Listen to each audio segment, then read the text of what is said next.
মৌলভীবাজারের শ্রীমঙ্গল উপজেলার সহস্রী গ্রামের দুর্লভ নাগলিঙ্গম বৃক্ষে ফুটেছে শত শত ফুল। ফুলভর্তি গাছ দেখলে মনে হবে কেউ বুঝি গাছের কাণ্ড ছিদ্র করে ফুলগুলোকে গেঁথে দিয়েছেন। নান্দনিক সৌন্দর্যের পাশাপাশি ফুলের মিষ্টি গন্ধে রয়েছে মাদকতা, যা উপভোগ করতে ভিড় করছেন স্থানীয়রা।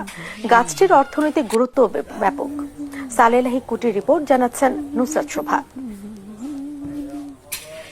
নাগলিঙ্গম আগে থেকে পরিচিত না হলে নামটা শুনেই আপনার মনে হতে পারে সাপের কথা, কিন্তু না, এটি একটি ফুল।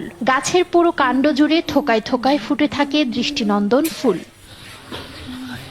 গ্রীষ্মকালে ফুল ভর্তি গাছ দেখলে মনে হবে কেউ বুঝি গাছের কাণ্ড ছিদ্র করে ফুলগুলোকে গেঁথে দিয়েছেন। ফুলগুলো কমলা এবং গাঢ় গোলাপি রঙের, এর পাপড়ি গোলাকার ও বাঁকানো, যেন ফনা তোলা সাপ। রাতের বেলায় এই গাছের ফুল থেকে তীব্র সুগন্ধ বের হয়। দুর্লভ এই বৃক্ষের সংখ্যা দেশে 100টিরও কম। মৌলভীবাজারের শ্রীমঙ্গল উপজেলার সহস্রী গ্রামে রয়েছে একটি নাগলিঙ্গম গাছ।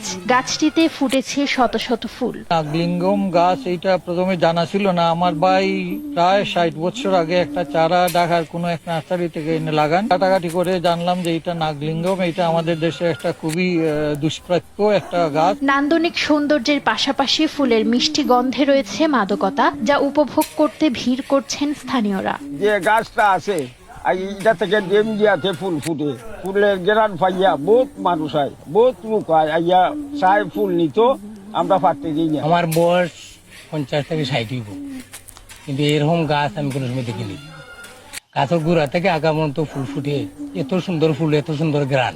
এই গাছের ফুল, পাতা, বাকলের নির্যাস অ্যান্টিবায়োটিক, অ্যান্টিফাঙ্গাল ও অ্যান্টিসেপটিক হিসেবে ব্যবহৃত হয়। আমেরিকায় এই গাছ কাঠের আসবাব তৈরিতে ব্যবহৃত হয়। নিউজ ডেস্ক, দেশ টিভি।